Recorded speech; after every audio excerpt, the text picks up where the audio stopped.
gusto verles. Bueno, el día de hoy me acompañan el doctor David Kersenovich, que es secretario de Salud, Eduardo Clark, subsecretario de Salud, e Iván de Jesús Olmos, que es director general de Birmex. Ellos nos van a presentar cómo va a ser ahora la compra de medicamentos para los siguientes años. Es un método novedoso que queremos presentarle a toda la población y a ustedes, a los medios y a todos los que nos escuchan, nos ven. Después presentaríamos, ya cerrando, ¿verdad? Tiempo de mujeres en la historia, nos toca hoy. Y también está aquí el doctor Raúl Jiménez Vázquez, que él es un reconocido abogado. Para cualquier duda que tengan ustedes sobre la supuesta o qué significa la supremacía constitucional. Entonces vamos a darle la palabra al secretario de Salud, David Kersenovich, y luego a Eduardo Clark. Adelante. Muchas gracias, con su permiso, señora presidenta. Buenos días a todas y todos. Yo quisiera mencionar en relación a la compra de medicamentos la importancia que tiene y los insumos de salud como concepto. Si me pasa la siguiente diapositiva, por favor. ¿Cuáles son los puntos relevantes de la compra de medicamentos? Están enunciados en esta diapositiva. El primero es que es un aspecto fundamental en el ámbito de la salud pública y personal. Es decir, involucra tanto a la salud pública del país como a cada uno de nosotros en lo personal. El segundo aspecto es que garantiza el acceso de tratamientos para la prevención, para la atención primaria y para la curación de las enfermedades. O sea, no nada más pensar en la curación de las enfermedades, sino también en la prevención y en la atención primaria. Tiene muchas implicaciones, tiene implicaciones éticas, económicas y sociales. Es un proceso muy amplio y tiene estas repercusiones. Dentro de ellas, la gestión eficiente de los costos es crucial para poder garantizar la sostenibilidad del sistema de salud. El sistema de salud tiene como objetivo que el mismo ocurra con equidad y ese es un aspecto muy importante en lo que tiene que ver con la compra de medicamentos e insumos para la salud. Y finalmente, es muy importante para disminuir la morbilidad y la mortalidad de los distintos padecimientos. Si vamos a tratar de bajar la curva de todas las enfermedades crónicas, tenemos que disponer de medicamentos para lo mismo. Habiendo dicho eso, señora presidenta, doctora, le pediría entonces a Clark si nos hace favor de presentar el proceso de la compra de medicamentos. Muchas gracias. Gracias, doctor. Con su permiso, presidenta, muy buenos días a todos. Es un gusto estar aquí con ustedes. A partir de lo que les comentaba el doctor Kersenovich sobre la relevancia e importancia de la compra de medicamentos, les quiero yo platicar muy brevemente cómo funcionaría y estamos diseñando la compra consolidada de medicamentos para este próximo año. En primer lugar, dejar claro cuáles son nuestros objetivos al consolidar la compra de medicamentos e insumos para la salud, que es garantizar la disponibilidad de todos los medicamentos para todas y todos los mexicanos que reciben atención en el sector público bajo las mejores condiciones de calidad de los medicamentos, de eficiencia de los tratamientos terapéuticos que se implementan y bajo las mejores condiciones de precio para el Estado mexicano. Siguiente. Estamos presentando hoy y queremos compartir con ustedes cómo es el modelo de la rectoría y la gobernanza de la compra de medicamentos e insumos para la salud de ahora en adelante, a partir de la publicación de un decreto que emitió la señora presidenta el día de antier. En primer lugar, la Secretaría de Salud, como cabeza de sector, como rectora del sector salud, está encargada del diagnóstico, de la planeación, de la coordinación y supervisión de todo el proceso, para luego llevar a cabo los siguientes pasos de manera muy sintética. En primer lugar, las instituciones de salud, el IMSS Bienestar, el ISSSTE, los Institutos Nacionales de Salud, entre otros, definen sus necesidades por clave y por punto de entrega, es decir, cuántos medicamentos, cuántos insumos de la salud requieren y en qué punto los requiere. En segundo lugar, la Secretaría de Salud hace la validación de esas necesidades, es decir, valida lo que envían las instituciones en 3 sentidos: en relevancia terapéutica, en calidad y cantidad y también en posibilidades de negociación de precio. Y tercer lugar, con esa planeación, el equipo en Birmex hace y ejecuta la compra consolidada, que es el proceso ya de invitar a la proveeduría a que oferte y adjudicar a los mejores postores para garantizar, como les decía, las mejores condiciones de calidad, de eficiencia y de precio. Y finalmente, las instituciones suscriben ya los contratos y reciben los insumos para atender a la población en todas sus necesidades. Siguiente. El nuevo modelo de contratación de medicamentos e insumos para la salud está basado en estos principios que ahora les platicaré más a detalle cómo operan en la práctica. En primer lugar y de manera transversal es la implementación de sistemas digitales en todo el proceso de la cadena de planeación, coordinación, supervisión y ejecución de la compra. Estamos buscando garantizar la máxima transparencia y la máxima participación tanto nacional como internacional para promover la competencia y garantizar los mejores recursos en términos de calidad y precio. En segundo lugar, estamos evaluando maneras distintas en las cuales podemos entregar los medicamentos de manera más eficiente, haciendo el análisis costo-beneficio por cada una de las claves sobre las diferencias para entrega directa en almacenes estatales, en almacenes finales y en el almacén central del país. Estamos también optimizando y digitalizando los procesos de entrega y recepción en cada punto de entrega, haciendo que no haya burocracia excesiva ni papelería abundante para poder mover el suministro y más bien garantizar su trazabilidad de manera digital. Además, y es muy claro en el ejercicio que les voy a presentar, una definición clara y consensuada de fechas y volúmenes de entrega de acuerdo a las necesidades reales, es decir, un ejercicio de estimación de la demanda de cada una de las instituciones basado no en históricos de cuánto habían podido poder antes de acuerdo a su presupuesto hace muchos años, sino más bien de acuerdo a los equipos médicos que nos determinan que por la población que atienden, qué insumos requieren. En quinto lugar, una planeación de más largo plazo, promoviendo de manera prioritaria las compras bianuales para obtener mejores garantías de precio y garantizar el abasto, dando certidumbre a la potencial proveeduría sobre los volúmenes que tiene que manufacturar y los momentos exactos en los que los tiene que entregar. Y último punto, que es importantísimo, un monitoreo continuo de parte de la Secretaría de Salud y de Birmex a las penalizaciones y los incumplimientos, más bien a los incumplimientos que puedan llevar a cabo los proveedores para garantizar que el Estado mexicano efectivamente escoja a los proveedores que tienen garantizado el cumplimiento. Siguiente. Quiero platicarles cómo es el cronograma de este año de la compra consolidada 2025-2026. Desde el día 1 que llegamos, por instrucciones de la presidenta, nos dimos a la tarea de evaluar la situación actual del abasto, tanto en cómo fueron los procesos de compra, cómo han sido históricamente, cómo han sido los procesos de logística y distribución y el estatus de abasto que guarda cada una de las instituciones. Seguido, trabajamos con todas las instituciones, es la compra más grande, como verán en las siguientes diapositivas, que se ha hecho en términos de consolidación, para definir la demanda con cada institución. Esto involucró muchísimo trabajo de cada una de las unidades médicas del país, clínicas, hospitales, inclusive la alta especialidad, recibir la demanda de lo que necesitaban, centralizarla y poder evaluarla. Esto nos tomó una buena parte del mes de octubre. Posterior a esa entrega de la demanda, por instrucciones del doctor Kersenovich, armamos un grupo técnico de especialistas en cada uno de los grupos terapéuticos para ver qué claves podían ser compactadas, optimizadas de manera terapéutica y para incrementar el volumen de ciertas claves, es decir, mover perdón por el coloquialismo, si tal vez era un paquete de 24 pastillas y otro pedía uno de 12, más bien hacer más de uno de los tipos de volúmenes para conseguir mejores condiciones de compra. En cuarto lugar, hemos definido los anexos técnicos, que es decir, las condiciones generales de la compra consolidada y hemos venido trabajando las plataformas digitales de las cuales presentaré 2 a continuación. Hoy, 31 de octubre, inicia la convocatoria a comentarios públicos de nuestras bases de licitación.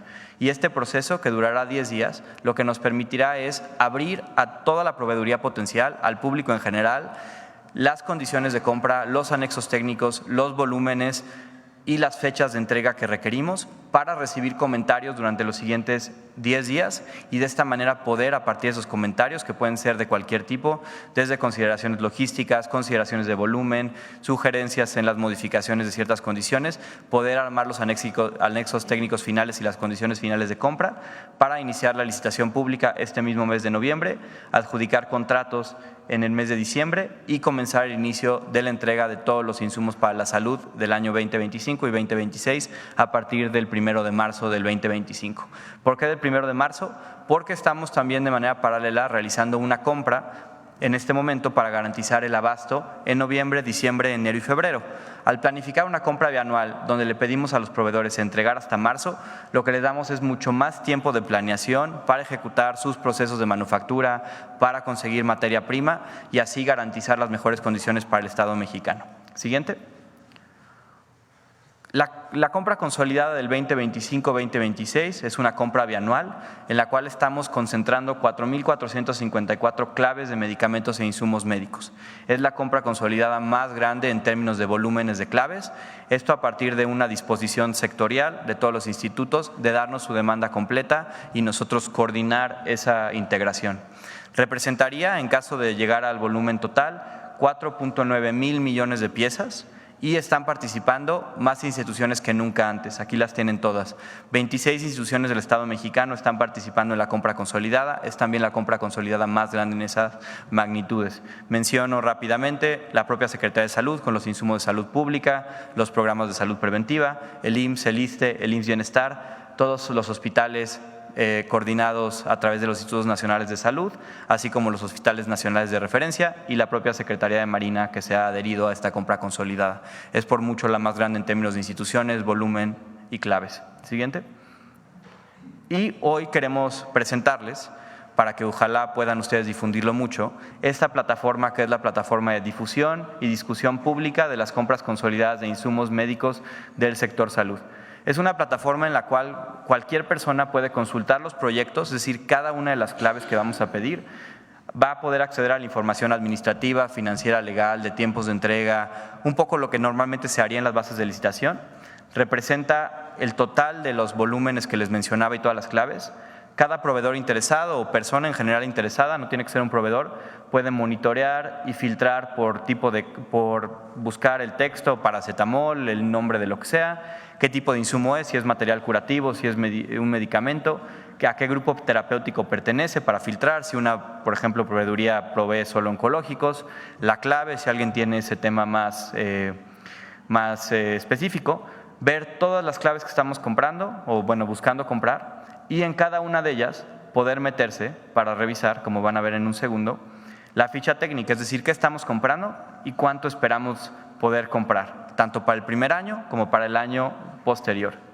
Abajo, además, van a poder ver el anexo técnico. Este es el índice de contenidos del anexo técnico de cada una de las compras y dejar comentarios específicos o sugerencias. Sugerencias que el equipo de Birmex y el equipo de la Secretaría de Salud estarán revisando en las siguientes semanas para integrar en caso de verlas bien. No son vinculantes, esto es importantísimo, hay una sección de preguntas y respuestas para que entiendan exactamente a qué se refiere, pero lo importante es que recibamos toda la retroalimentación de parte de la proveeduría, entendamos qué cosas podemos modificar en las bases técnicas y de esta manera la convocatoria que se lance en aproximadamente 15 días final incorpore la mayor información posible del mercado. Este es un ejercicio que no me gustaría dejar atrás. Iniciamos bajo la dirección de la presidenta en la Ciudad de México a través del proceso que llamamos Tianguis Digital. La convocatoria tal vez más famosa que tuvimos fue de prebases, como le llamamos de discusión, fue la contratación del servicio de Ecobici y muchos sistemas del transporte público que previo a sacar las bases de licitación oímos de la potencial proveeduría qué cosas podíamos hacer para modificar. Eso sería un poco la plataforma. Si me dan la siguiente diapositiva, por favor, para concluir. Esta plataforma está disponible a partir de este momento en la siguiente página, discusión.salud.gov.mx. Estará disponible los siguientes de aquí hasta el 8 de noviembre, como les comentaba. Y si me dan la siguiente, También les dejamos un portal informativo para cualquier duda que tengan de lo que acabamos de mencionar en compraconsolidada.salud.gov.mx. Estamos seguros que con este proceso nuevo de implementación de sistemas digitales, de coordinación sectorial a través de la Secretaría de Salud, estaremos teniendo la compra consolidada más eficiente de medicamentos y garantizando el acceso a la salud de todas y todos los mexicanos. Muchísimas gracias. Claro, perfecto. Una disculpa. En todo este proceso nos ha venido acompañando, y una disculpa por no mencionarlo, la Secretaria de la Función Pública y su equipo, tanto para las políticas nacionales de contratación como en la supervisión de los anexos técnicos y del proceso, para asegurar que este proceso de compra consolidada es algo que se adecúa a la visión de las compras consolidadas de todos los sectores y además garantizando de parte de la Función Pública que estamos cumpliendo todos y cada uno de los pasos y las mejores recomendaciones de los aprendizajes que han tenido desde la propia Secretaría. Muchas gracias. Bueno, pues esta es la información más importante. Como bien dice Eduardo Clark, que es una compra muy importante para el acceso a la salud de las y los mexicanos. Esta es la manera en que se muestra la forma en que se va a hacer de manera transparente, invitando a que participe todo aquel que tiene que ver con la proveeduría de salud, y estamos seguros que vamos a conseguir todavía mejores precios que incluso en el gobierno del presidente Andrés Manuel López Obrador, que ya habían disminuido de manera muy importante los precios en la compra de medicamentos. Entonces, transparencia, cero corrupción y un esquema en donde participan todas las instituciones. Sobre el tema, a ver.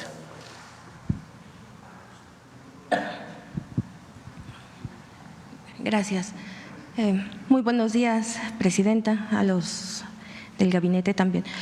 Janet Galindo, de Grupo Transmedia La Chispa. Presidenta, el expresidente Andrés Manuel López Obrador dejó grandes megaproyectos. Uno de ellos precisamente fue la megafarmacia. En torno a este tema, todo esto para el bienestar social. En torno a este tema, quisiera yo saber qué es lo que tiene hasta el momento, qué informe le han dado hasta el momento, si este proyecto ha estado cumpliendo los objetivos y pues hablando precisamente de ahorita de los medicamentos. Sí, se va a seguir utilizando la llamada megafarmacia de Huehuetoca. Y vamos a entrar a un proceso de mayor digitalización de trámites. Es parte de los 100 puntos que presenté en el Zócalo, no solamente para la compra de medicamentos, sino para muchas otras compras dentro, es decir, del gobierno hacia afuera, y también una parte muy importante del acceso de las y los ciudadanos a los trámites de gobierno.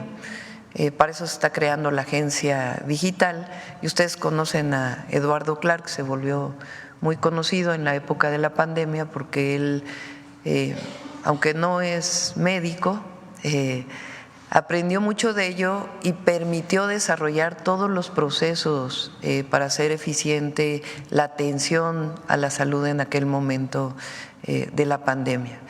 Entonces, él justamente es experto en estos temas y está ayudando muchísimo a poder digitalizar todos los procesos en el sector salud. En este caso, compra de medicamentos, pero también vamos a un expediente digital único por cada ciudadano y ciudadana que pueda presentarse en cualquier entidad de la salud pública de nuestro país y otros esquemas que nos van a permitir la simplificación. Entonces, sí se va a seguir utilizando la megafarmacia y otros esquemas de distribución de medicamentos y va a ser todavía más eficiente porque vamos a entrar a un proceso de digitalización de trámites. Okay. ¿Hay algún presupuesto ya determinado para el siguiente año? ¿Lo tienes? ¿El presupuesto, Eduardo? ¿El presupuesto para la compra de medicamentos? 130,000 millones al año se destinan para medicamentos. Ok, muchísimas gracias. Gracias. Perdón, no sé si me presenté. Janet Galindo, de Grupo Transmedia La Chispa. en otro tema, justo el día 28 de este mes fueron las elecciones en el sindicato petrolero. Resulta que se dio nuevamente que Ricardo Aldana ganara las elecciones. Aquí hubo muchas denuncias por parte de los trabajadores, por parte de otros líderes de diversas plantillas, y una de ellas pues fue la licenciada Cristina, que denunciaron muchísimas irregularidades, también que no dejaron votar a 30,000 trabajadores, los cuales estaban registrados, y no les permitieron el voto. Y bueno, finalmente aquí la denuncia era por parte también de los trabajadores, era hacer de su conocimiento que estas irregularidades que se dieron y que pues van a impugnar estas elecciones. Sabemos su postura, sabemos que usted se pronunció en total respeto hacia los sindicatos, pero sí queríamos preguntarle cuál sería su opinión tras todo este proceso y el planteamiento de los trabajadores, que es la impugnación.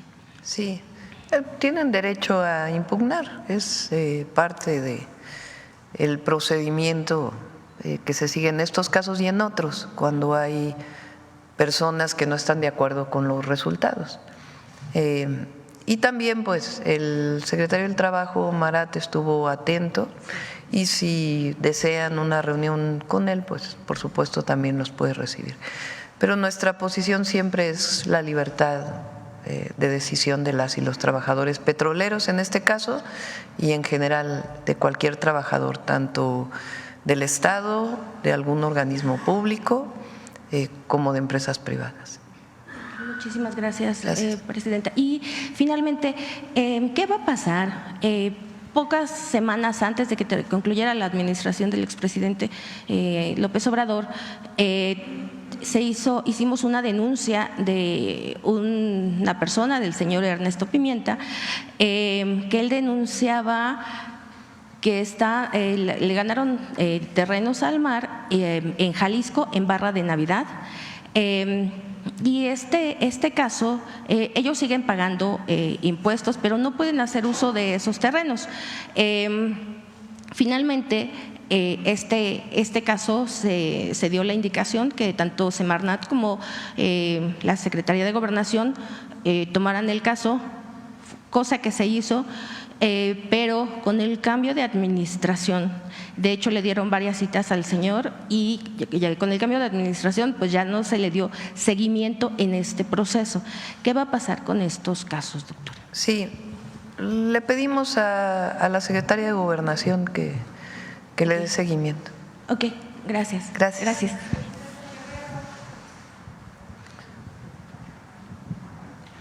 Buenos días, Presidenta. Buenos días.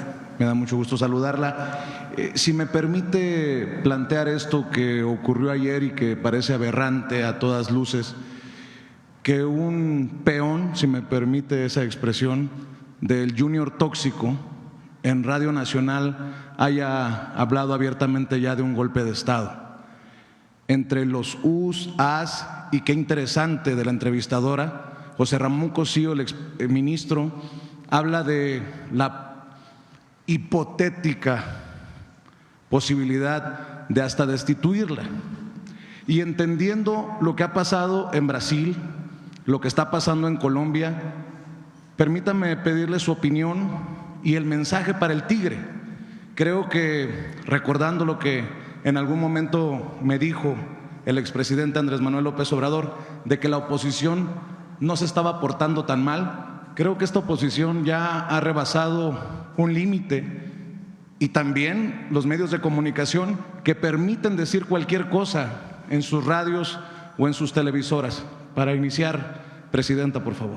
Sí, Raúl, ¿por qué no platicas sobre lo que se votó ayer en la Cámara de Diputados y que se había votado en la Cámara de Senadores, para que todas y todos comprendan de qué se trata, porque parece que es algo fuera de lo común, que es algo terrible. Entonces, para que un abogado reconocido nos pueda explicar a todas y a todos. Adelante, Raúl.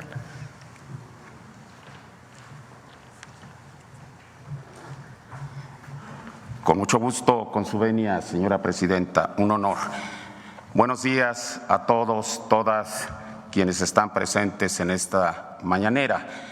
Habría que decir muy rápidamente que el tema tiene que ver con una cuestión que está causando mucha confusión, mucho ruido mediático y se presta a distorsiones de carácter ideológico.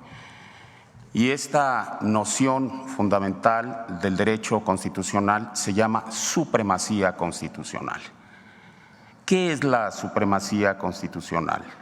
Habrá que decir, en palabras llanas, que es una categoría jurídica de carácter superior, que tiene carta de naturalización, que tiene hondas raíces tanto en la teoría, en la doctrina jurídica, en la interpretación judicial y en nuestro artículo 133 constitucional.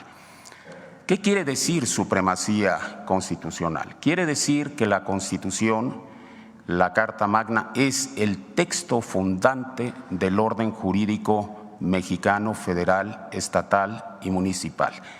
La Constitución tiene supremacía porque justamente impera absolutamente y está por encima de todas las disposiciones constitutivas de la pirámide normativa del derecho nacional. Ahora bien, la Constitución no puede ser una carta magna inerte, impávida, absolutamente desertora de los procesos constitutivos de la dinámica social. Tiene que seguir esa dinámica social, es decir, debe admitir la posibilidad de reformas o adiciones que permitan hacer el ejercicio de adecuación, alineamiento con los procesos sociales y sobre todo con las demandas imperativas de las mayorías populares del país.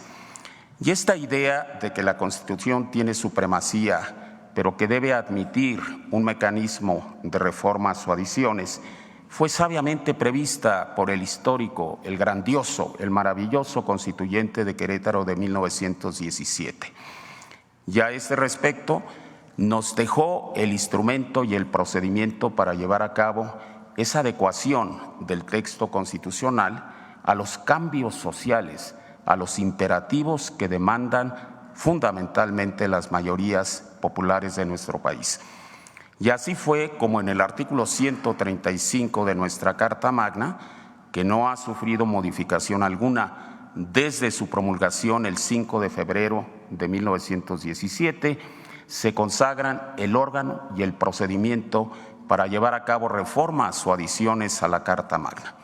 El órgano, bien lo sabemos, es el llamado constituyente permanente, es decir, el poder reformador de la Constitución.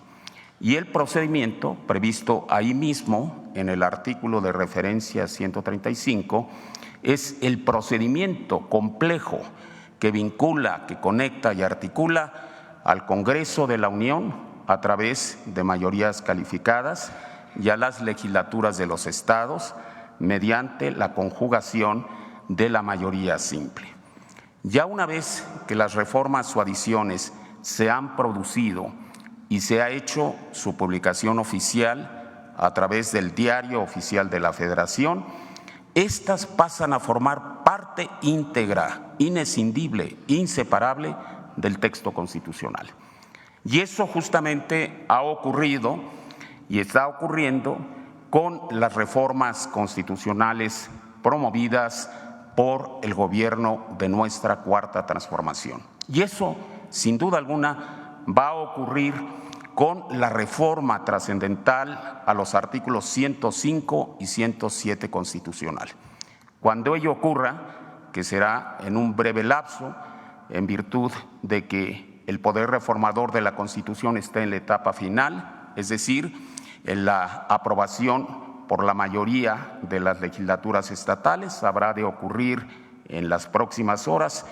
Cuando ello suceda y se publique el decreto de reformas en Diario Oficial, esas reformas y adiciones 105 y 107 constitucionales serán parte inseparable de la Constitución, serán texto constitucional, figurarán como normas imperativas y de cumplimiento absoluta y definitivamente imparable. Y en razón de ello, justamente es que a través del poder reformador de la Constitución se elevó a rango constitucional el impedimento para someter a revisión judicial las reformas o adiciones en general y en particular las que nos ocupan en esta parte del proceso histórico de nuestro país. Y fue así como en el artículo 107 constitucional se establece que el juicio de amparo es improcedente contra reformas o adiciones a la Constitución. Esto no es ninguna novedad, todo lo contrario, ya está previsto en la Ley de Amparo vigente a partir del año 2013, artículo 61, fracción primera. No admite interpretación en contrario. A la letra, literalmente ahí se establece con sentido imperativo y categórico que el juicio de amparo es improcedente contra reformas o adiciones a la Constitución. Lo que se hace ahora es simplemente visibilizar en la norma constitucional lo que ya existe como criterio legislativo e interpretación, incluso por el propio Tribunal Supremo de nuestro país. Cito rápidamente para concluir una contradicción importantísima que está siendo hoy en día obviada, omitida, quisiera pensar imprudencialmente y no dolosamente, por los ministros de la mayoría de la Corte. La contradicción de tesis 105-2021 de la segunda sala de la Suprema Corte de Justicia de la Nación dice categóricamente, leo, el poder reformador, sus actos no se encuentran sujetos a ninguno de los mecanismos de control jurisdiccional previstos en la Constitución General o en alguna otra ley secundaria. Lo que hace esta reforma es elevar a rango constitucional, reconocer en la Carta Magna lo que ya existe como realidad jurídica y como obligación a seguir por parte de los tribunales. Y lo dispuesto en el 107 se replica, se traslada, se homologa al 105 en relación a las controversias y acciones de inconstitucionalidad. El principio que aplica a estos medios del derecho procesal constitucional es exactamente el mismo e igualmente válido. Los actos del poder reformador son actos soberanos y, como lo ha dicho la propia Corte en esta jurisprudencia por contradicción de tesis del 2021, no son susceptibles de impugnación alguna. Es cuanto, señora presidenta. Presidenta, lamento la descortesía. Me presento Vicente Serrano, conductor de Sin Censura TV, para que luego no vayan a decir que uno tira la piedra y esconde la mano. Su opinión acerca de esto que dijo José Ramón Cosío en el programa de Azucena Oresti en Radio Fórmula, porque habla de que si los ministros, que ya presentaron su renuncia, además 8, deciden que usted, echan atrás la reforma judicial y usted es considerada en desacato, sin necesidad de quitarle el fuero podrían destituirla. Y nada más hago referencia a lo que ha pasado hacia el sur, Presidenta, porque el estratega de la victoria de Bolsonaro en algún foro ya estuvo reunido con Cosío bajo la sombrilla de Mexicanos contra la Corrupción y la Impunidad, y pues sería muy inocente no entender las relaciones conservadoras, Presidenta. Sí. Primero, han estado la oposición planteando este tema de la supremacía constitucional como si fuera algo novedoso o fuera algo malo. Todos los que estudiamos, aunque no hayamos estudiado derecho, sabemos que la Constitución es la ley máxima, la que establece a partir de ahí todas las normas secundarias. Entonces, ayer me puse ahora sí que a googlear supremacía constitucional. Lo dice la propia Corte en un montón de documentos. Lo dice la Facultad de Derecho en un montón de documentos. Los invito a que hagan lo mismo, porque el propio artículo 133 de la Constitución lo establece. Esta es la ley máxima. Esta Constitución, las leyes del Congreso de la Unión que emanen de ella y todos los tratados que estén de acuerdo con la misma, celebrados y que se celebren por el presidente de la República, hay que modificarlo porque debe decir la presidenta también, el presidente o la presidenta de la República, con aprobación del Senado, serán la ley suprema de toda la Unión. Lo dice la Constitución. Los jueces de cada entidad federativa se arreglarán a dicha Constitución, leyes y tratados a pesar de las disposiciones en contrario que pueda haber en las constituciones o leyes de las entidades federativas. O sea, parece como que es una ofensa, supremacía constitucional. ¿Cuál novedad hay en eso? Sí, es la ley máxima, sí. ¿Es la Carta Magna? Sí. ¿Cómo se modifica la Carta Magna? Con el 135. Entonces, no se está violando, es republicano lo que estamos haciendo. Está dentro de la Constitución, forma parte de nuestro Estado de Derecho. Eso es lo primero, porque ahora parece, incluso lo comillan, la supremacía constitucional. Lo segundo, ayer me enteré por la participación de la ministra Sánchez Cordero en el Congreso, por cierto la felicito, una excelente participación, que este punto, el 61, artículo 61 de la Ley de Amparo, numeral 1, que ahora formará parte de la Constitución, lo incorporó el PRIAN en el 2013 a la Ley de Amparo. O sea, es una modificación de ellos mismos, con la que ahora están en contra. Entonces, en el 2013 era válida porque era la reforma energética que privatizaba Pemex y CFE, que le quitaba a las mexicanas y a los mexicanos sus empresas públicas. Pero ahora no, cuando se trata de que el pueblo elija a jueces, magistrados y ministros. Entonces, ¿cómo? Segundo punto. Entonces, sencillamente lo que ellos incorporaron a la Ley de Amparo hoy será parte de la Constitución. Número 3. Nos están provocando. ¿En qué sentido? Quieren que la presidenta haga, los lleve a juicio político a los ministros, a las ministras, algo así. No lo vamos a hacer.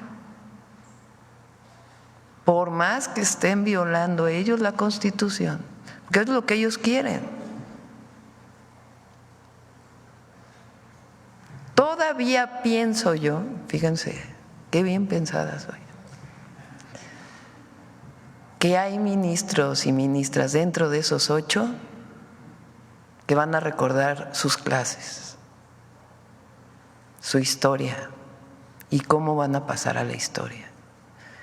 Porque ellos y ellas saben que están tomando una decisión política, no jurídica, en contra del pueblo de México y a favor de ciertos grupos de interés y de sus propios intereses. Entonces vamos a esperar primero a que se reforme la Constitución en este marco de algo que ellos propusieron en el 2013. Fíjense la contradicción, está lleno de contradicciones su posición. Y después vamos a esperar a ver qué decide la Corte. Y una vez que tome la decisión la Corte, ya nosotros podremos decidir o hacer un planteamiento. Pero no nos adelantemos. Ahora, el ministro que mencionas, ayer el ministro González Alcántara y Carranca, de verdad es diciendo que cuánto se gastaba en Palacio Nacional para… Yo para empezar todavía no vivo en Palacio Nacional, les informo. Y segundo, el Palacio Nacional pues tiene su propio presupuesto para conservar esto que es un monumento histórico de todas y todos los mexicanos. Mal haríamos en no destinarle un presupuesto para la conservación de este inmueble tan importante para todas y para todos. Los gastos que tendré como persona con mi esposo en este lugar, pues van a ser parte de los gastos personales que se cubrirán con el salario que tenga como presidenta de la República. Pero ya llegan al límite de hablar de golpe de Estado, de que me van a destituir, que, o sea, tranquilos, calma.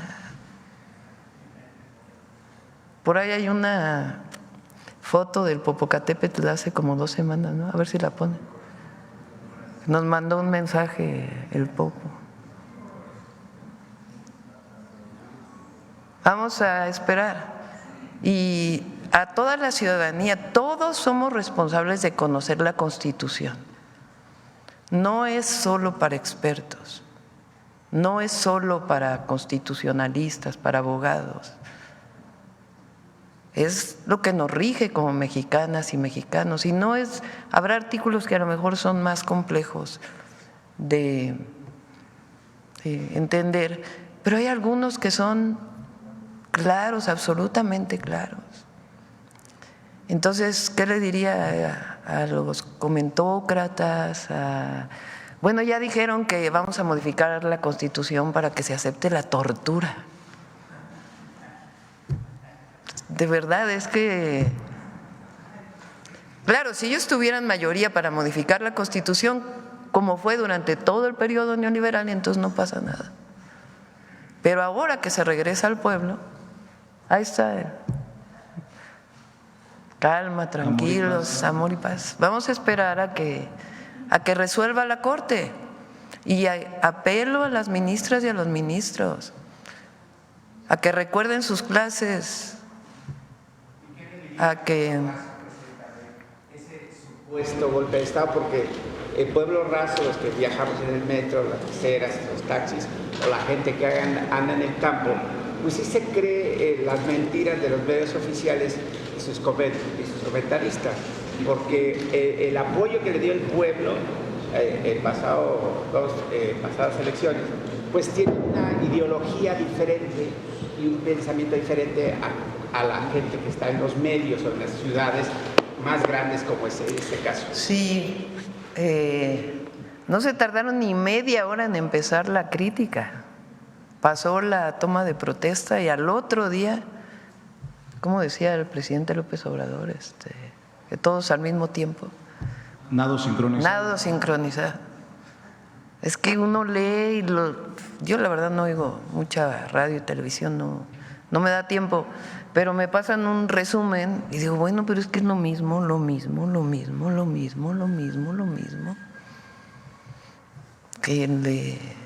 Que balanceen un poquito, ¿no? Y vamos a esperar. Y a la gente decirles, primero que a mí me eligió el pueblo de México y que 8 ministros no pueden estar por encima del pueblo. Y eso lo dice el 39 constitucional. ¿Quién es el soberano? Y segundo, esperar, no nos adelantemos. Y tercero, apelar a las ministras y ministros si todavía tienen algo de conocimientos en derecho, pues que actúen en consecuencia, porque también el proyecto del ministro Alcántara es de verdad,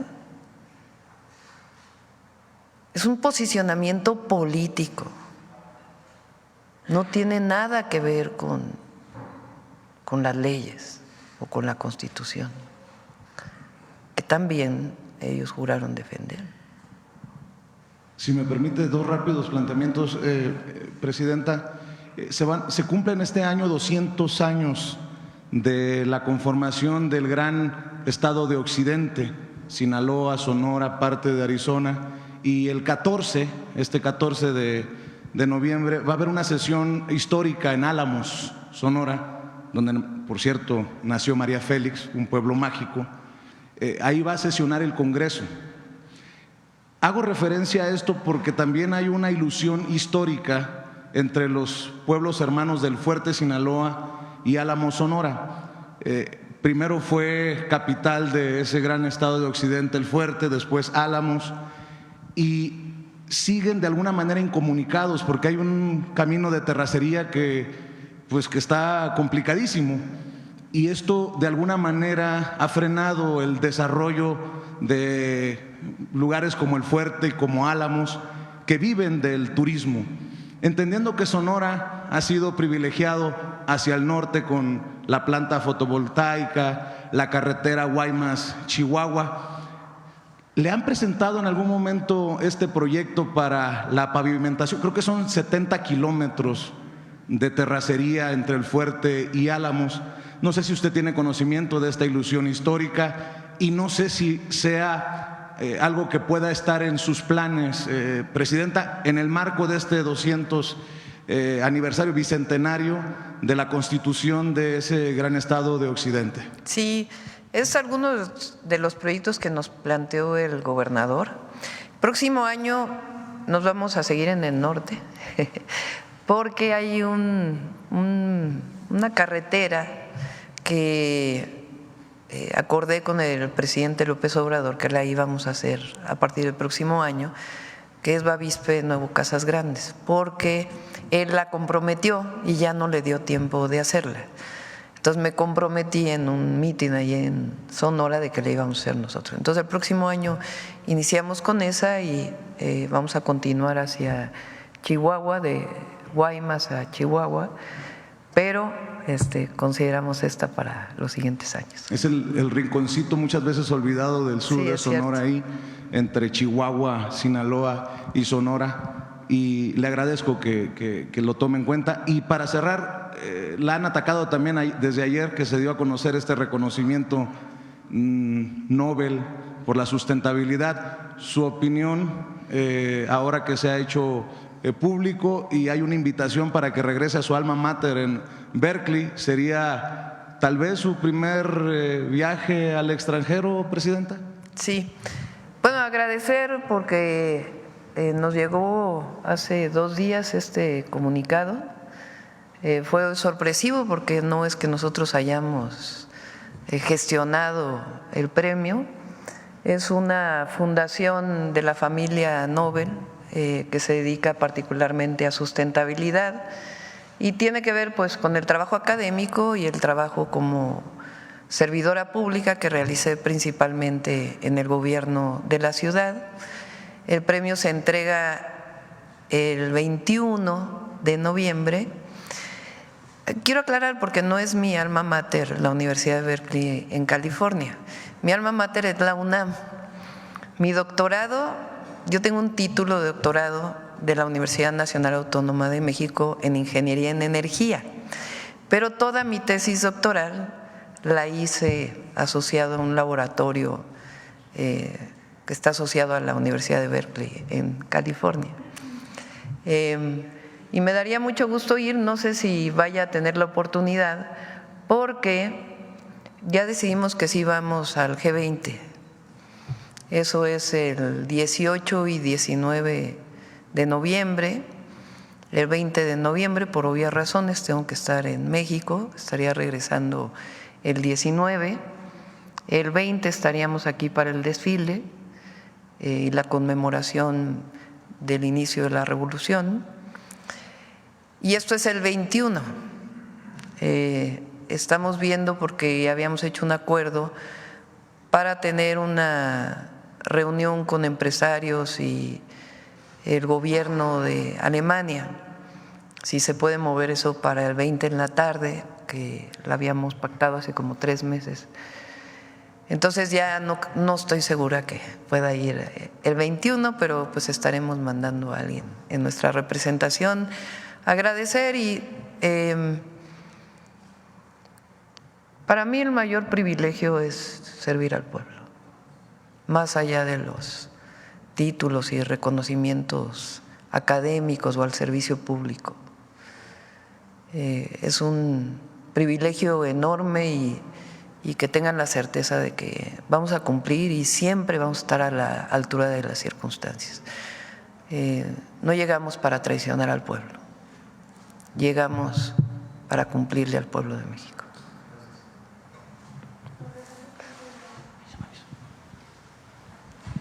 Buenos días a todas y todos. Carlos Navarro de Heraldo Media Group. Doctora, preguntarle de qué manera se van a proteger las reservas naturales que están amenazadas, como el caso de Cabo Pulmo, que hay un proyecto de Baja Bay que se cuestionó la manifestación de impacto ambiental. Es muy importante Cabo Pulmo por la biodiversidad que tiene en esta zona del Mar de Cortés, ahí en Baja California Sur. ¿De qué manera se van a proteger estas reservas, Presidenta?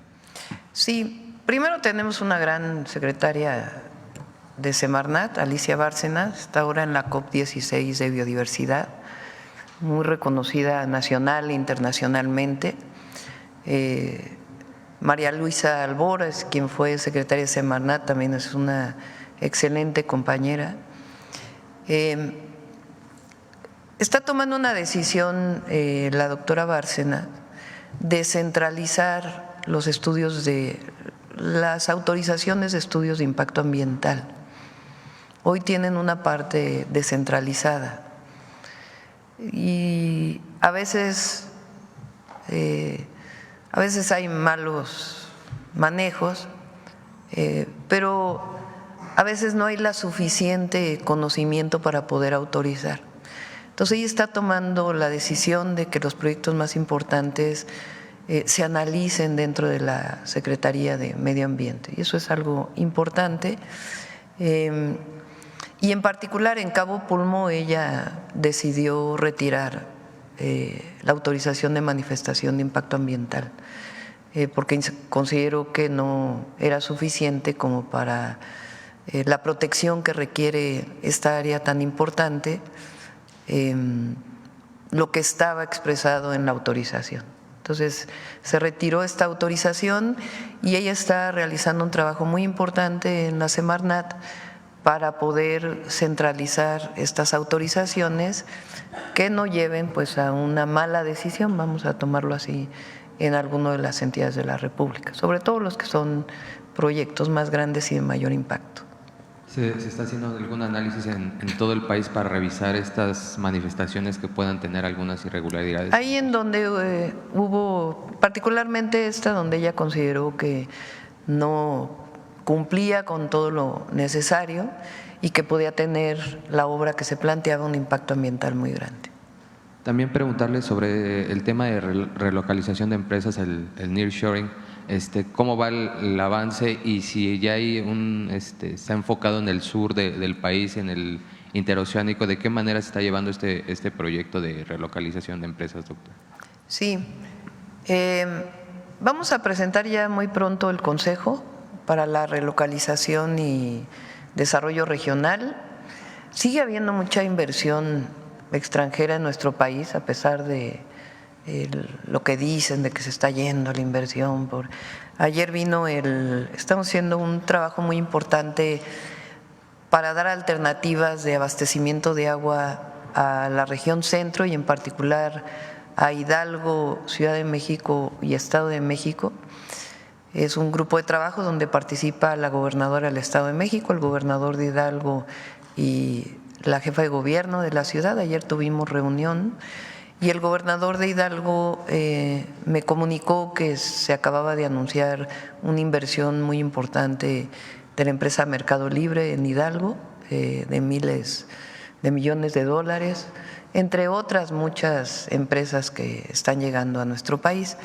Sobre los polos de bienestar del Istmo, me reuní con la empresa danesa antes de entrar al gobierno, vamos a tener una reunión pronto, que está desarrollando este proyecto innovador muy importante de la planta de hidrógeno verde, que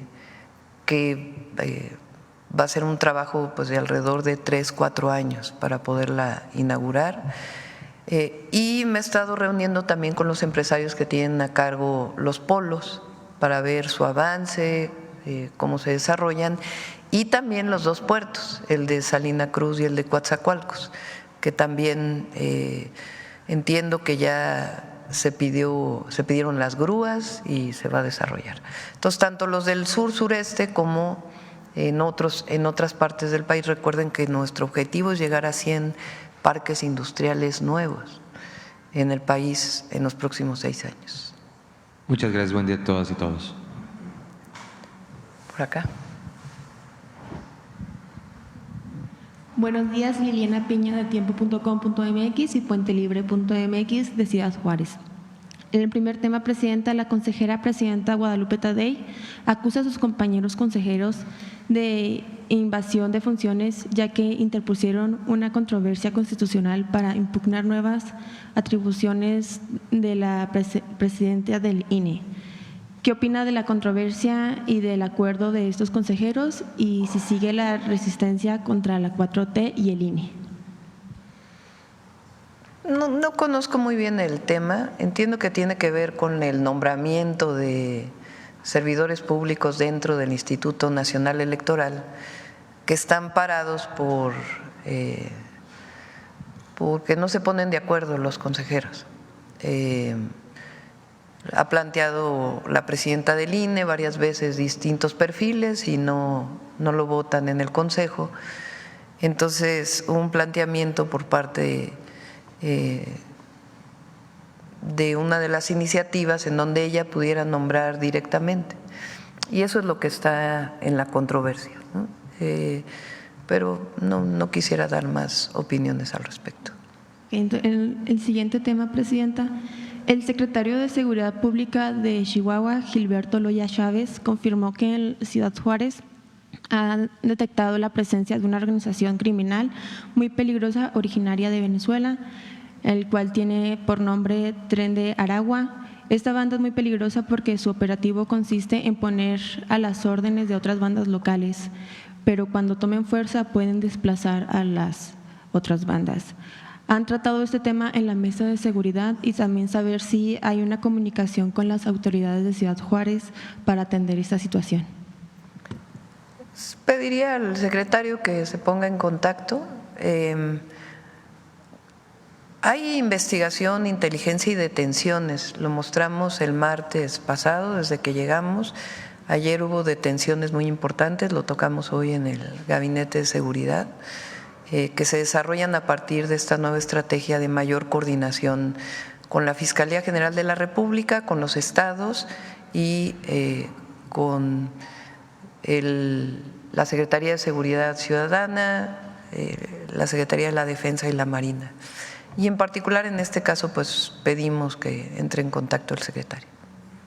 Muchas gracias. Y por último, Presidenta, el tema del secretario de Seguridad, del exsecretario de Seguridad de México, Genaro García Luna, que fue condenado en Estados Unidos, ayer presentó una apelación formal para impugnar su sentencia de 460 meses, en la cárcel de Estados Unidos en Nueva York.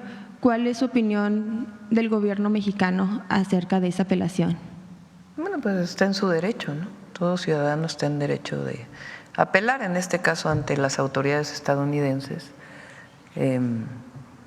y pues se tendrá que definir en ese proceso. Muchas gracias.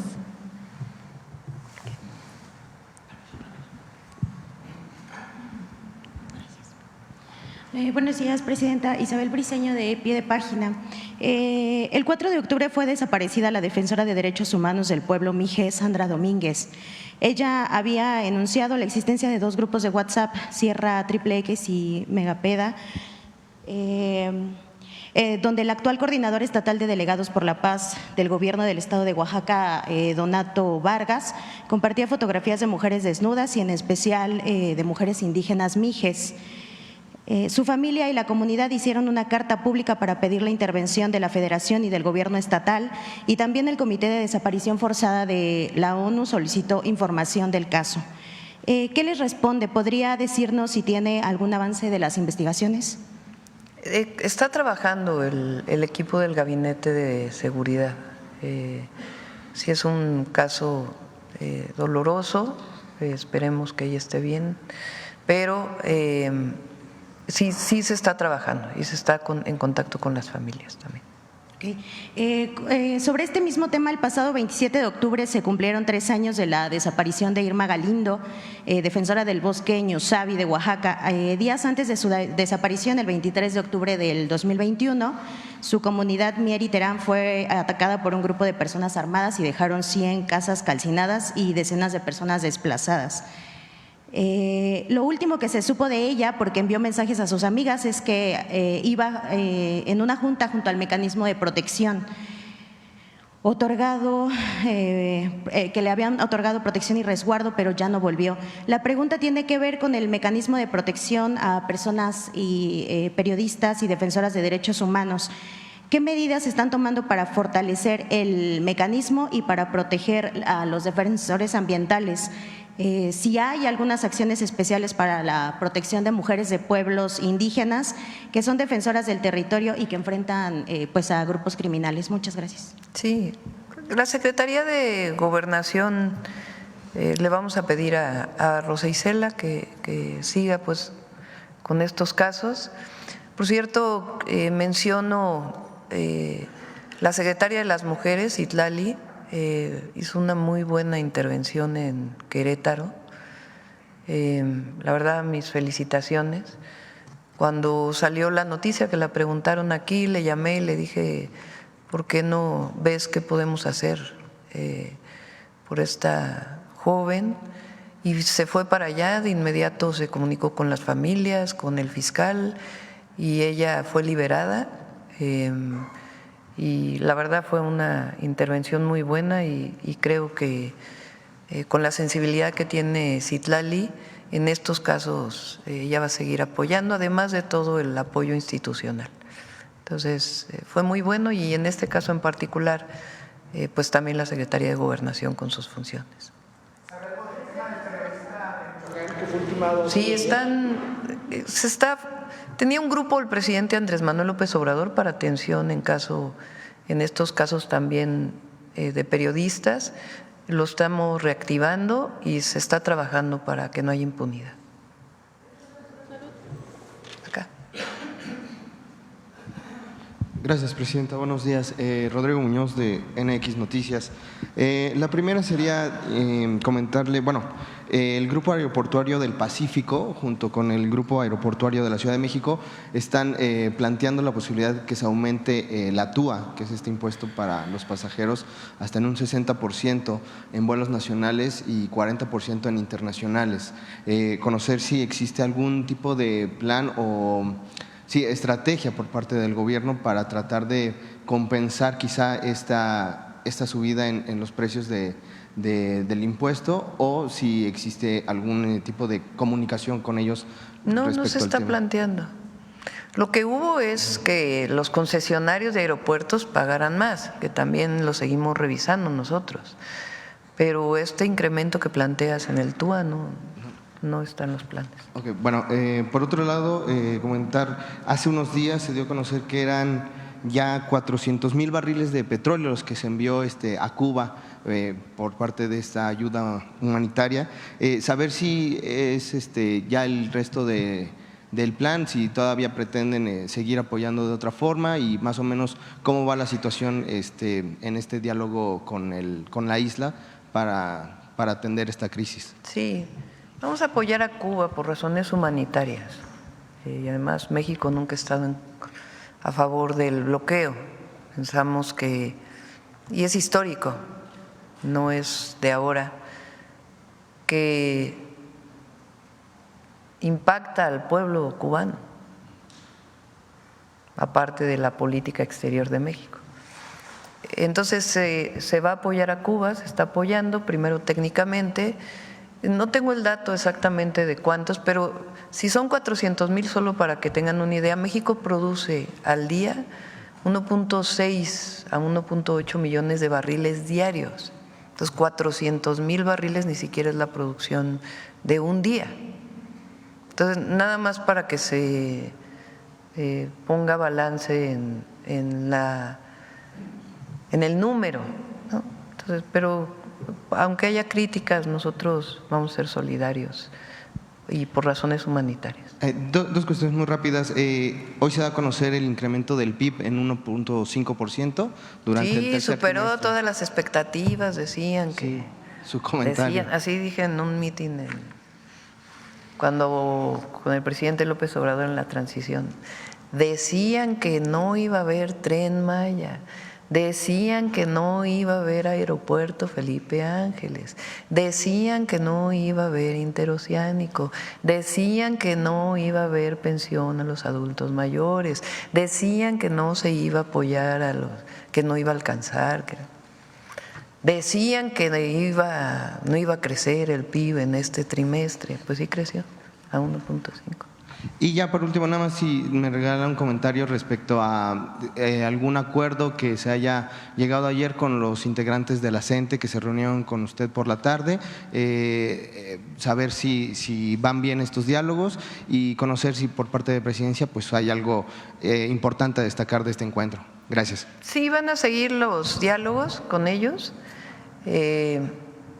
Ellos tienen 5 puntos que van desde la UCICAM y ellos plantean todavía que quedaron temas pendientes de la reforma educativa de Peña, que se quitó toda la parte punitiva y de permanencia en el sistema, que fue muy importante. Gracias a eso se dieron las basificaciones, pero ellos están planteando todavía algunos temas.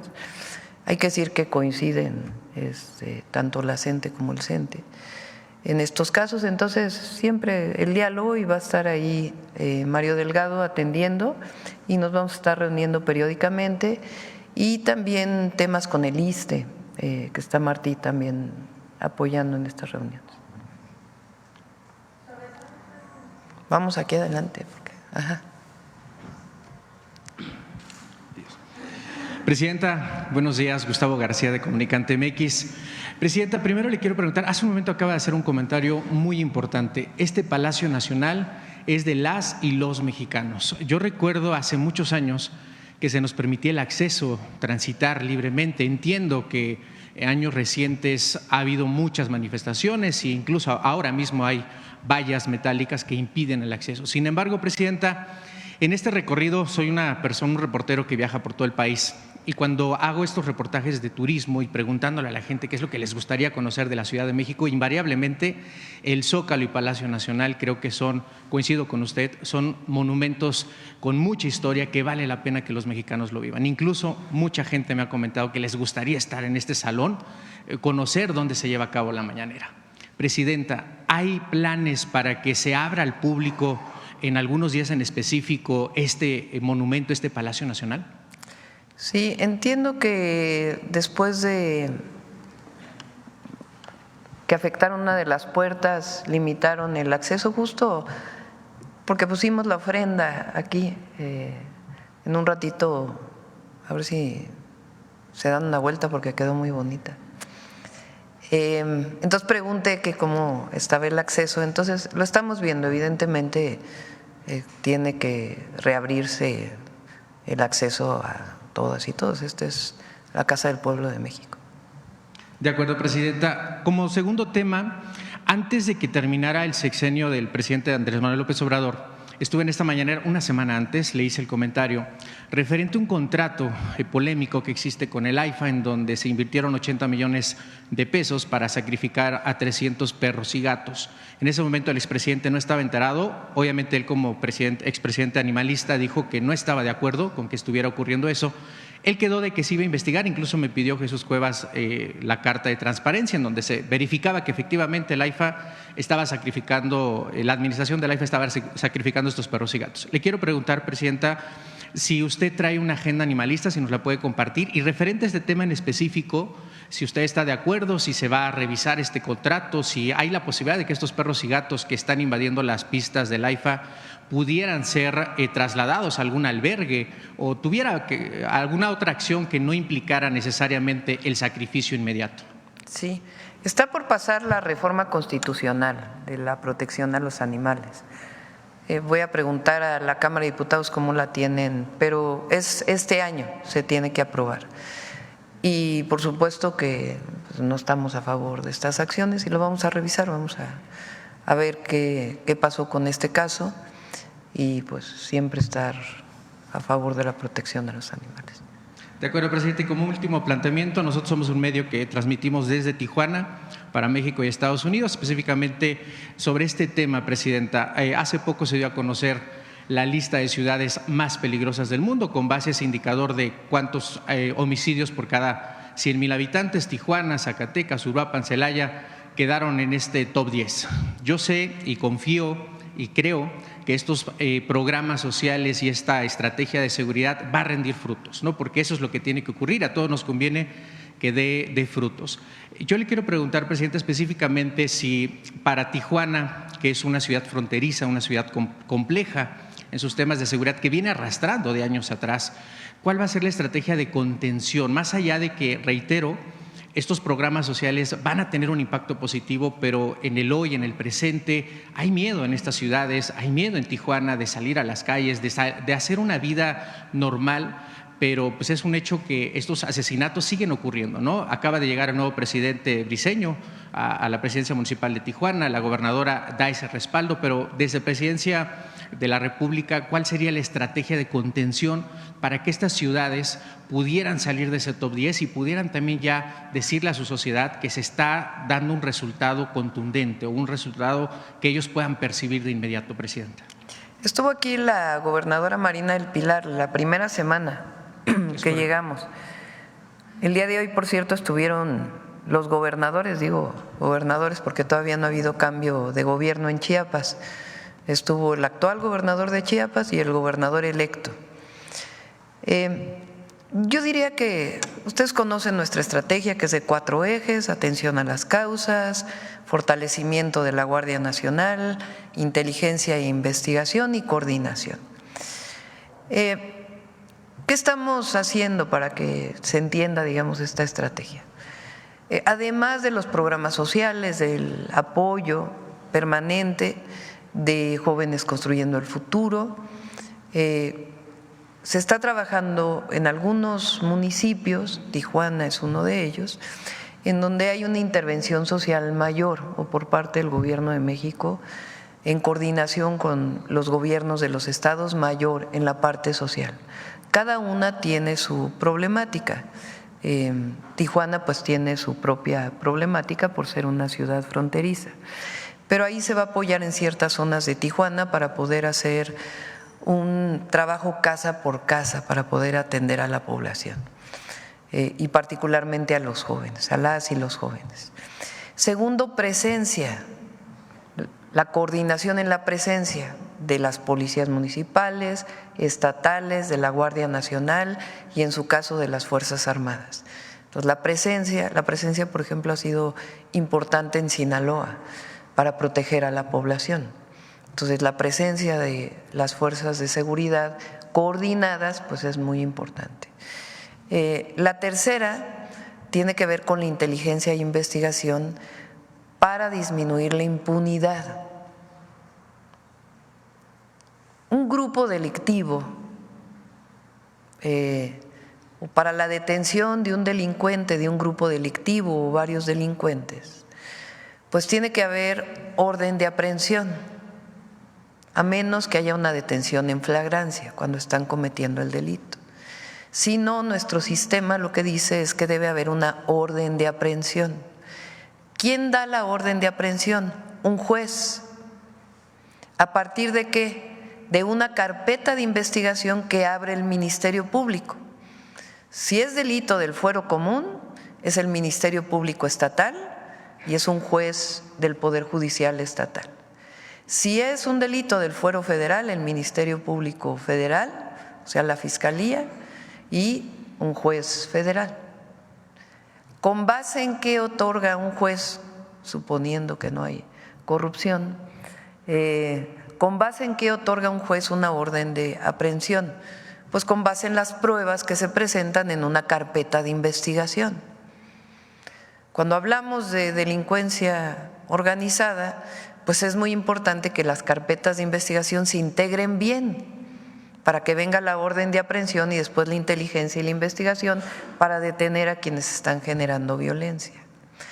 Ese proceso de nuestro sistema penal acusatorio lo estamos fortaleciendo con la inteligencia y la investigación y la coordinación con las fiscalías estatales y federal, y va a dar resultados. De hecho, ya comienza a dar resultados con detenciones de personas presuntas delincuentes que generan violencia, y va a seguir dando resultados. Y en Tijuana esa es la estrategia: atención a las causas, presencia y también inteligencia y investigación que lleve a la detención, pues, de quienes están generando la violencia en ese lugar. Es una visión distinta a solamente esta visión de detener narcotraficantes, que es distinta. No quiere decir que no se vayan a detener, sino que estamos construyendo el proceso para que no haya impunidad. Lo mismo la estrategia para Chiapas. Hay un detenido y siguen las investigaciones, sí. Gracias, Presidenta. Buenos días. Judith Sánchez Reyes, de Perspectivas MX.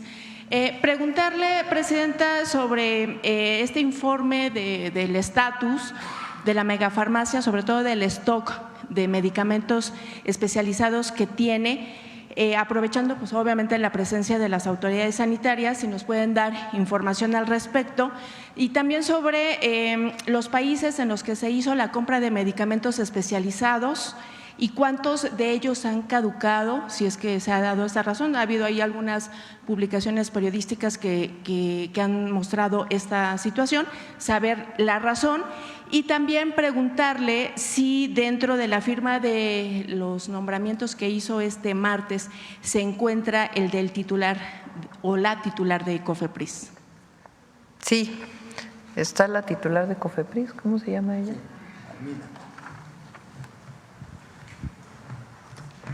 Sí, está la titular de COFEPRIS, la doctora Armida. Ella tiene 10 años de experiencia en el kayak, en el procesamiento de las muestras. Es una agente con toda la experiencia y que va a avanzar hacia un proceso más ágil en relación a la COFEPRIS. Armida Zúñiga. Sí, sobre la cuestión de los recomendada medicamentos. También de Alejandro Schwartz, que ahora está en el IMSS Bienestar. Gracias, David.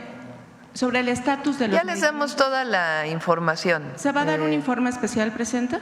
Sí, no hay nada que ocultar. Entonces se da la información de la megafarmacia. También es un centro de distribución. Entonces llegan medicamentos y se van a los estados. Entonces todo eso se va a informar. Lo que era muy importante es generar este nuevo procedimiento de compra. Quedaron algunos medicamentos por adquirir hacia fin de año y se está haciendo la licitación, y lo que quisimos presentar hoy, que es muy importante, es este procedimiento digital y de transparencia en la compra de los medicamentos, o de más transparencia en la compra de los medicamentos. Sí, Presidenta, en otro tema, en Guerrero se han registrado diversos hechos que han provocado que la percepción de la población sea pues que la violencia se está desbordando, al menos así lo dieron en algunos testimonios que pudimos recoger este fin de semana. Y para ello, bueno, contextualizar un poco. Por ejemplo, bueno, pues en Tecpan de Galeana hubo 34 muertos, en Ahuixmitlán el exalcalde Aurelio Méndez, que fue, por cierto, fundador de Morena, fue asesinado. En La Montaña, en el municipio de Atlixtlac, un grupo de presuntos policías comunitarios atacaron a ciudadanos en una asamblea, dejando 2 muertos y algunos heridos. Hace unos días también las alcaldesas de Atoyac, Tecpan de Galeana y San Jerónimo pidieron a la población resguardarse ante la presencia de civiles armados, mientras que los municipios de Totolapan, Ayutla, San Miguel Totolapan y Coajinicuilapa no tienen actividades justamente por las amenazas de ciertos grupos del crimen organizado. Lo más reciente pues, es esta desaparición de 10 integrantes de una familia, entre ellos 3 menores de edad en Chilapa, mientras que en Chilpancingo pues, ya se está convocando a una marcha ciudadana justamente pues, en protesta por el asesinato del alcalde Alejandro Arcos. Ante este panorama, presenta preguntarle varios puntos. El primero, si el plan de seguridad que se presentó hace unas semanas ya se está aplicando en Guerrero y o se hará uno especial como en el caso de Chiapas, que también ustedes anunciaron, y también si se considera a Guerrero como un foco rojo en el tema del crimen organizado. Se está atendiendo. Lo mencionó aquí el secretario el martes. Y cada martes, cada 15 días va a haber informe. No vamos a dejar desamparado a nadie. El gobierno va a hacer su trabajo, está haciendo su trabajo y va a dar resultados la estrategia de seguridad. Sobre el caso del asesinato del alcalde de Chilpancingo. Ya está dando resultados. Solamente no sé si en un momento dado se pudiera aclarar. Hay investigación. Sí, pero si se pudiera aclarar si cuando el secretario de Seguridad comentó que el alcalde había acudido a un lugar en donde se presume, digamos, está un grupo criminal y había ido solo, sin escoltas, es porque se iba a dar una reunión, si ese fue, digamos, el móvil que quizá originó. Que informe el secretario de Seguridad. Que informe el secretario de Seguridad. Yo creo que en estos casos en particular es muy importante que la información que se dé sea verídica, que no se invada el proceso de investigación. Y lo que sí puedo asegurarles es que el Gabinete de Seguridad está trabajando 24 horas al día, sin descanso, para que no haya impunidad y para disminuir los índices delictivos en nuestro país. Es que, bueno, justamente se interpretó ese comentario en los medios como que ese había sido el móvil, entonces justamente para evitar especulaciones. ¿No? Eso pasó hace como un mes, creo que fue la primera semana que el secretario lo informó y ya estuvo aquí el secretario. Entonces, se va a seguir informando. Se va a dar seguimiento entonces. Sí. Gracias, presidente. Bueno, ya son las 9, la última pregunta aquí. Buenos días, presidenta. Yulia Bonilla, del periódico La Razón. El primer tema vinculado al tema de salud, saber si hay alguna actualización con el tema de los convenios de los estados que aún no se habían suscrito al IMSS Bienestar, particularmente pues eran ya los de oposición, los gobiernos de oposición, saber si alguno ya se ha sumado o si ya es un definitivo no para adherirse a este programa. El único que había tenido reunión Zoé Robledo antes de entrar al gobierno, me lo informó en su momento cuando ya lo había nombrado que él nuevamente estaría al frente del IMSS, y lo que sí es que se reunió con Yucatán, con el gobernador de Yucatán, porque él tiene mucho interés en integrarse lo más pronto al IMSS Bienestar.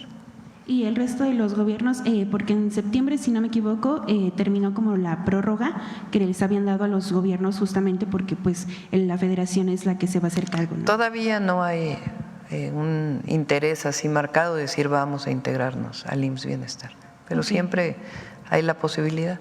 Ok, bueno, y en un segundo tema, retomando el tema del INAI, después de que usted ayer pues reiteró que no va a dar marcha atrás al tema de la desaparición y que se va a trasladar a la Secretaría de Anticorrupción, los comisionados pues respondieron que, refiriendo que están pagando como consecuencias de funcionarios que ya no forman parte del INAI, pero bueno, en caso de que se siga adelante con el plan, pues ahora hicieron como hincapié en este compromiso que refieren que hizo la secretaria de Gobernación en la reunión del 16 de octubre de que los trabajadores no iban a ser tocados. Entonces la pregunta es si ese compromiso se va a cumplir y en qué consistiría, es decir, ¿se van a contratar a los trabajadores del INAI, se van a hacer exámenes, evaluaciones o cuál es lo que se está proyectando? Sí, A ver, una cosa son los trabajadores que tienen tiempo, que son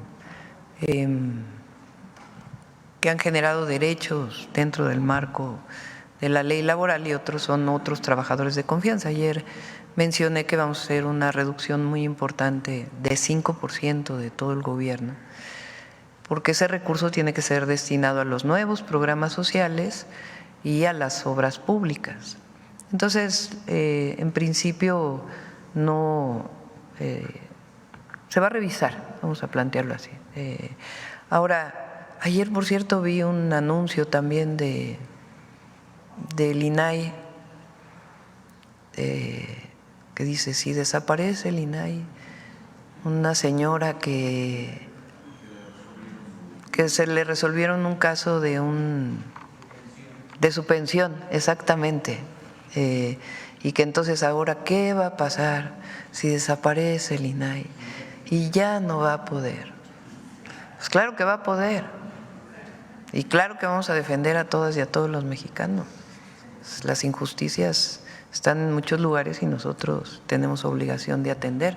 Lo que ya no va a haber, pues, es gastos en los centros nocturnos, gastos públicos en los centros nocturnos, eso sí ya no, o en viajes de turismo gubernamental, eso tampoco, gastos en tarjetas American Express, eso ya tampoco. Entonces, no, eso sí no va a haber, pero a la gente siempre se le va a atender y se va a revisar lo de las y los trabajadores del INAI, pero miren lo que se logra con la digitalización. O sea, vean este ejemplo, ¿no? ¿Qué estamos mostrando aquí? Que desde la apertura, antes incluso de las licitaciones, se pone a consulta de cualquier ciudadano las claves que se van a adquirir de medicamentos e insumos de la salud. Eso es algo que quizá por mi origen científico y lo que logramos con la Agencia Digital de Innovación Pública en la ciudad, pues es algo que a mí es algo pues que yo tengo como parte de lo que significa el servicio público, de facilitar a través de la digitalización, y ahí donde no hay acceso a Internet a partir de otros mecanismos, estos esquemas de transparencia. No se requieren gastos, aquí no se ha gastado nada.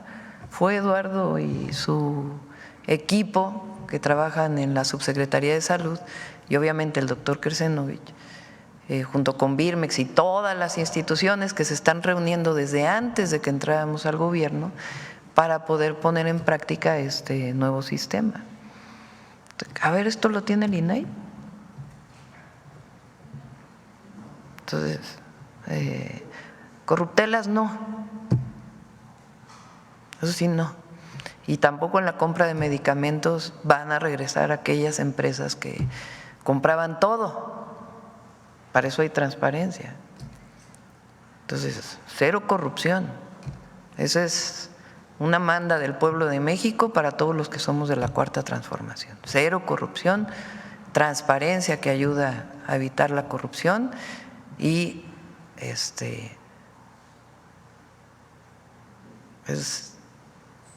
la autoridad moral, ética, se gana a lo largo de una vida.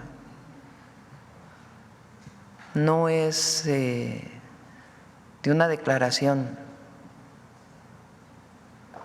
de una persona u otra en determinado momento. Y hay algunos que al final de su vida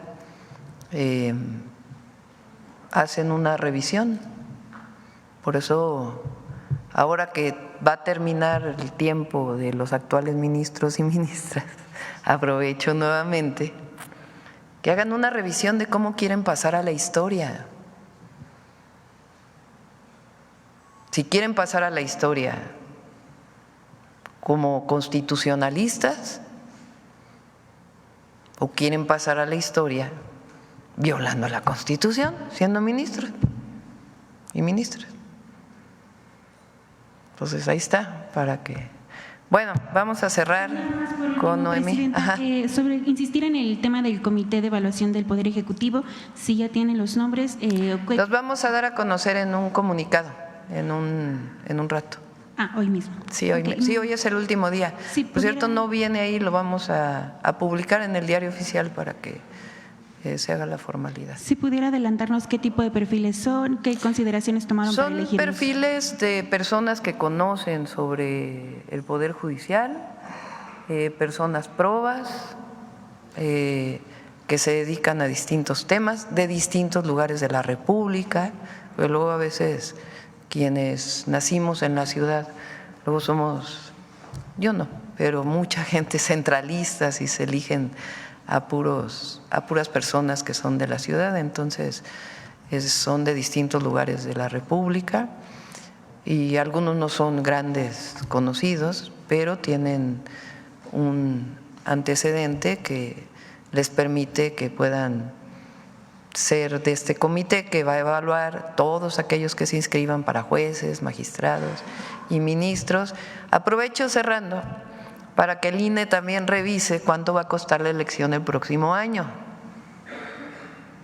porque escuché que decían 13.500 millones, 13,000 millones, se habían dicho que eran 7,000 hace unos meses. Entonces, no va a haber financiamiento a partidos políticos, toda esa parte de una elección normal no viene. Entonces, hay un llamado respetuoso a los consejeros y consejeras del Instituto Nacional Electoral para que revisen el costo de la elección, que ya dijimos que va a salir de los fideicomisos del Poder Judicial. Adelante, Noemí. Con su permiso, Presidenta. Muy buenos días a todas y todos. Ya saben que estamos por iniciar el mes de noviembre y por lo tanto la sección va a estar dedicada a estas mujeres que le dieron luz, pensamiento, propaganda, ideas, acciones a la primera revolución social del siglo XX, la Revolución Mexicana, y es por eso que queremos iniciar con aquellas mujeres que estuvieron luchando contra el régimen porfirista, incluso mucho antes de aquel llamado de Francisco I. Madero de 1910. Creo que pensamos la revolución a partir de este 20 de noviembre de 1910, pero hubo mujeres que incluso habían ya vivido las consecuencias de esta lucha por la libertad y la justicia contra el régimen porfirista. Y no es que yo sea profesora, de la que siempre me siento muy orgullosa, pero estas mujeres eran maestras. Y vamos a dar cuenta de cómo a través de esta profesión tenemos casos como el de Elisa Acuña, a quien le queremos dedicar el día de hoy, pues va a ser trascendental tanto para la Revolución Mexicana, para la consolidación de los proyectos emanados de la Revolución. Así es que les invitamos a conocer más sobre la profesora Elisa Acuña.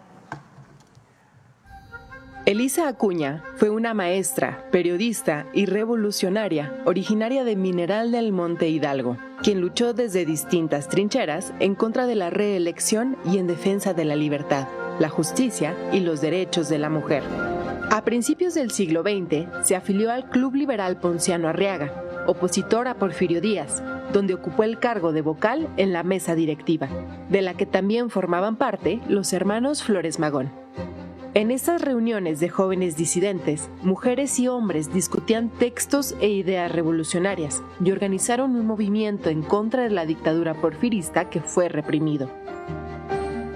Acusada de incitar a la rebelión, Elisa Acuña fue presa política en 1903 en la cárcel de Belén, junto a Juana Belén Gutiérrez, otra destacada maestra, periodista e ideóloga revolucionaria, y junto a redactores de El Hijo del Aguizote. Unos meses más tarde, ya libres, Gutiérrez y Acuña se exiliaron en San Antonio, Texas, donde se dedicaron a editar periódicos subversivos como Fiat Lux y Vesper. Al bifurcarse el Partido Liberal en 1905, Elisa Acuña y Juana Belén Gutiérrez, junto con Dolores Jiménez y Muro, se distanciaron del magonismo, pero continuaron su trabajo militante y periodístico.